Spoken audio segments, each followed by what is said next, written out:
Welcome to Black Owned Spotlight. I'm your host, Darnell Beckford. Welcome to Season 2. I want to thank everybody for nothing but your love and support. If you haven't checked out Season 1, check out Season 1. And I want to thank all the businesses for showing us nothing but love and support. You know what it is? Roll the highlights.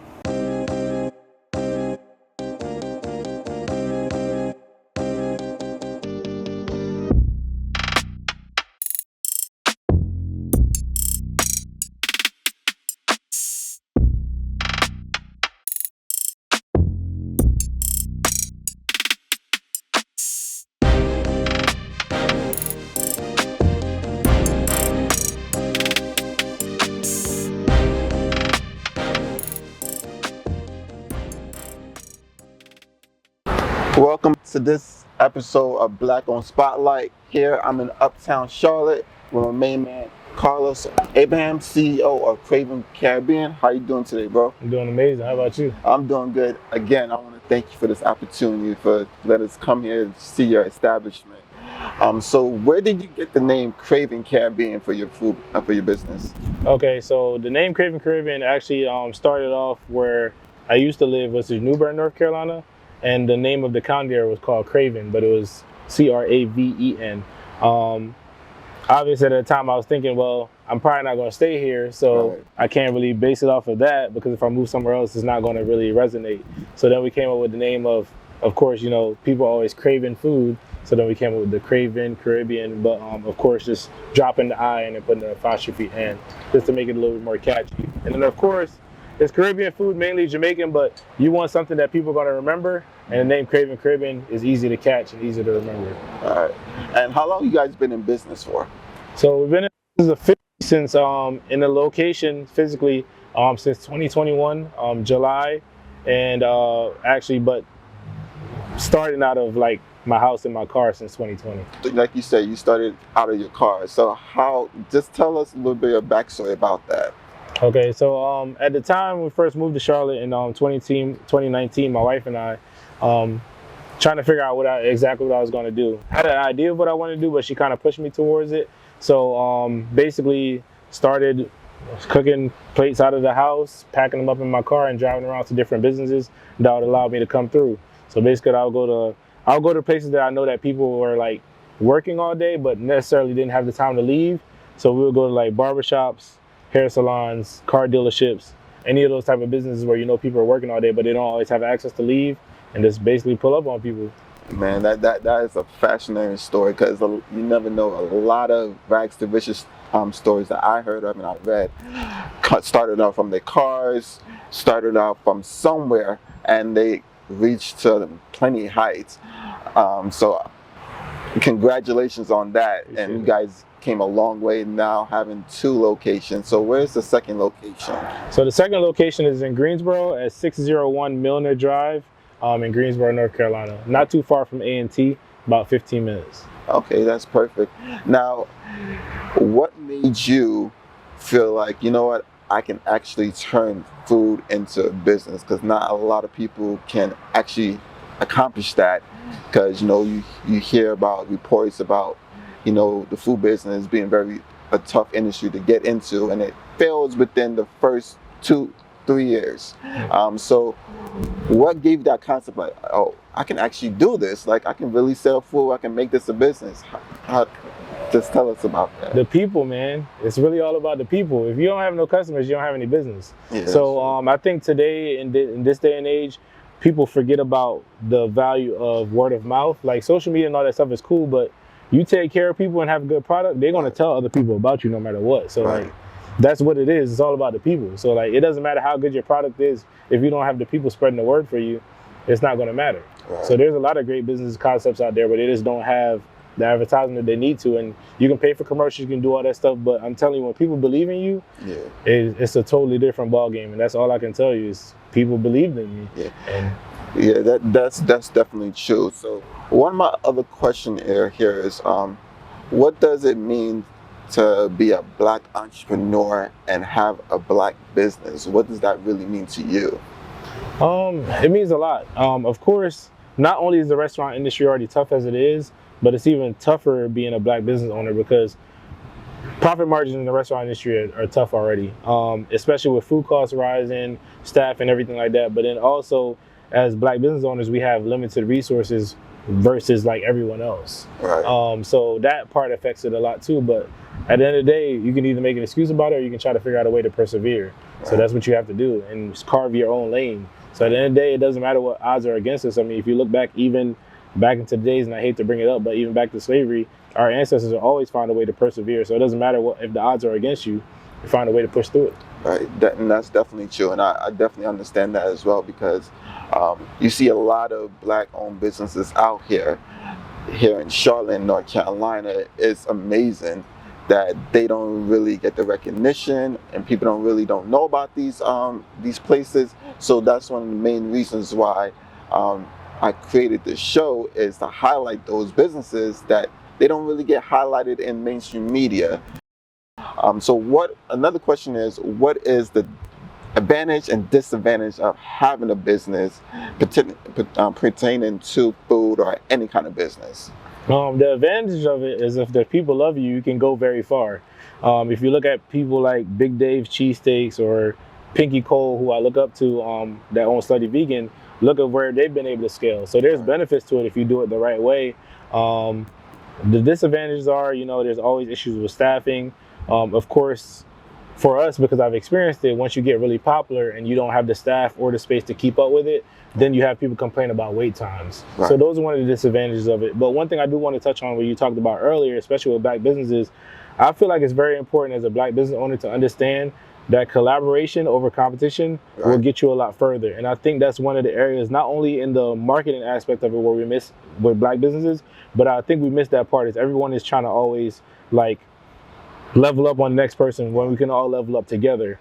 Like if you look at brands like Gucci and North Face, right? They both have their own clientele. They don't need each other. They're both big fashion houses on their own, but they collaborate. They have jackets together, clothing wear together. So if those big brands can do it, why can't we do it? Right. We don't have to step on each other's toes to get to the top. We can climb together. Right, and that's definitely true. And I think the more that we collaborate together, the more economic power that we have together. You don't always have to be divided and say, hey, this guy is doing better than I am. Why can't I do better than him? I think that, like you said, if you come together and understand each other, like, hey, we have a common goal. Our common goal is to have that economic power and to kind of like expand our horizons beyond just competing with one another, because I think we're so used to competing with one another, we don't know what it's really like to help one another and say, hey, oh, you got this? Okay, I have this. So kind of like a bartering system. Yep. So I think that's definitely true, and that's what we are striving to do. And I can see that here in Charlotte, especially in North Carolina, where a lot of people are together and they're willing to help each other out. Now, the final question I want to ask you is, what does Black excellence mean to you? It means a lot. It means people like Simone Biles. It means Sha'Carri Richardson, and I hope I said her name right. It means people like Usain Bolt. Like, it means people that come from these small communities that can tell you about the struggle and coming up on top to where like you're like so well known and people that might not understand the journey that you went through. Mm-hmm. That's Black excellence to me, is to be people to see where you're at but not really understand where you came from to get there. But as other Black people, we've seen and know what the struggle be like, so you can appreciate it more. So to me, that's what Black excellence is. All right, so I really appreciate your time. Now we have to go inside and see what you guys are cooking up, what different recipes, or what's the most popular dish people order here from Craven Caribbean. You got to take us inside and show us the ins and outs. Man, absolutely, we can do it. Right now, he's cooking, I don't know if you want to catch that, but he's cooking collards right now. You here? Yep.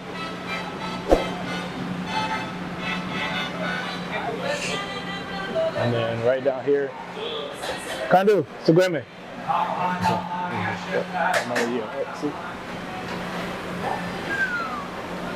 This is money shot.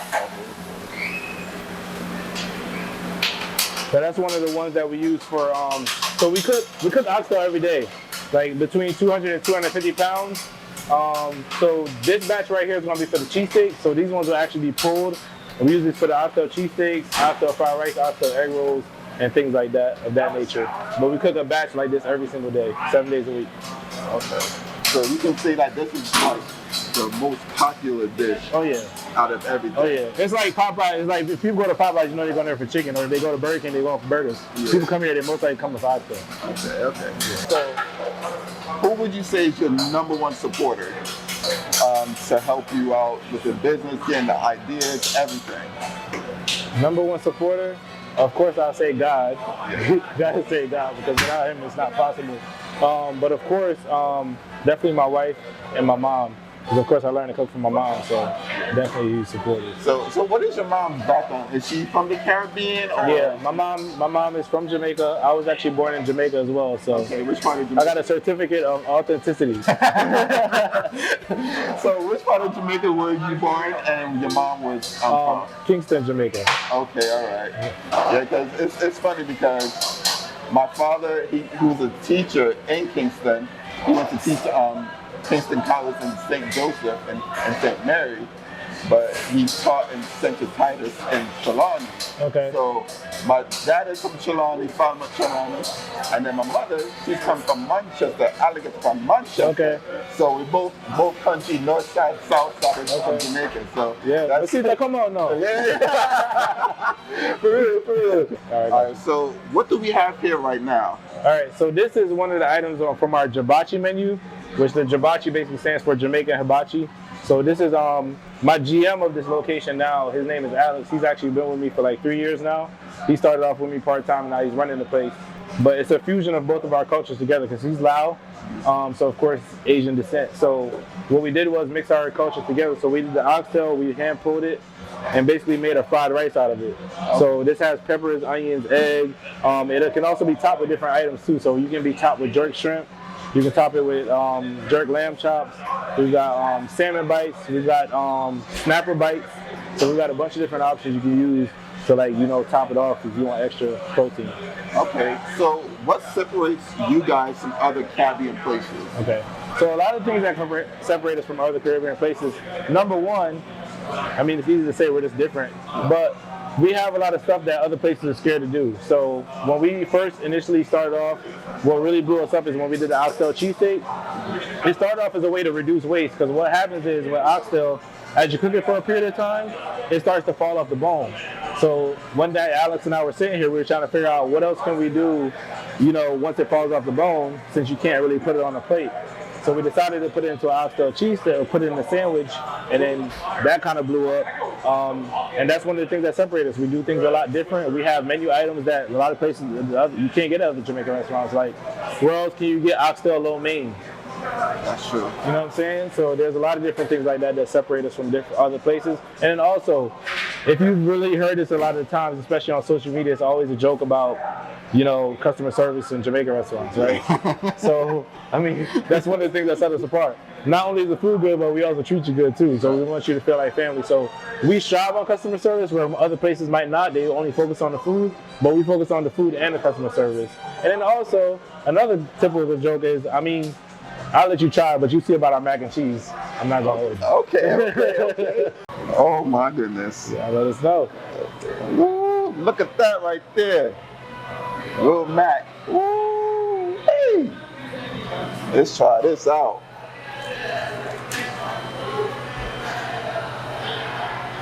Look this way.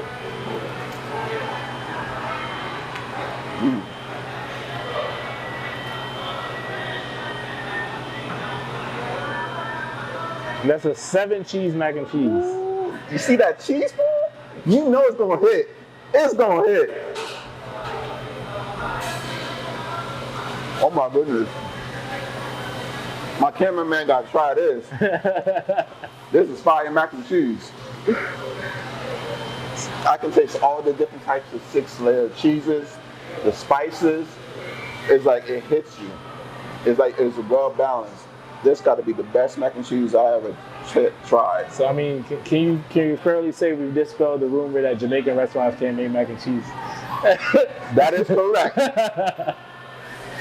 If anybody can make mac and cheese, it's right here. Let's tell them into the right Jamaican restaurant. Yeah, exactly. Come to the right Jamaican restaurant, try their mac and cheese. You're gonna fall in love. All right, so one question while I'm still eating this mac and cheese, by the way. I ain't fun. It's really good. Are you ready for King for you to come to your restaurant and try your food? I think he'll get it. He'll try it. And he'll give it a 10 out of 10. Oh, All right, so what we're about to make right now is, of course, our most popular menu item, what got us to the place that we are now, which is our oxtail cheesesteak. So this is all hand pulled. So we literally cook the oxtail down for 5 hours, and my staff literally pulls it by hand. How did you know, like, this is what you wanted to do? Was cook food. I know you see you in the military, but how did you, like, you got out, you was like, this is it? Man, I didn't really know, to be honest, man. My wife kind of pushed me. I wasn't really sure. I just wanted to provide. Like I said, I had a good job at the time, but I realized it's not something I really wanted to do full time. But she just kept on pushing me, and it kind of just happened naturally. I kept on doing it, getting the feedback, and then from there, just kept on running with it. So honestly, I didn't really know. It's kind of like, I feel like certain things in life, like you can force it, or you can just realize when God gives you a gift and run with it. so true.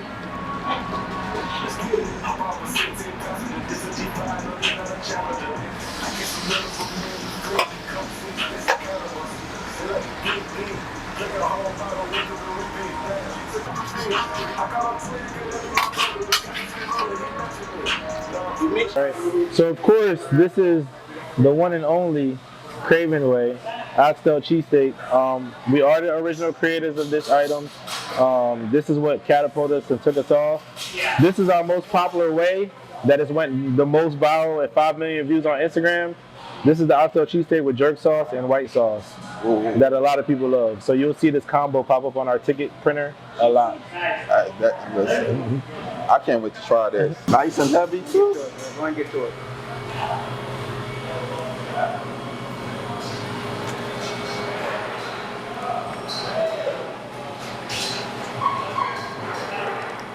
Ooh, good.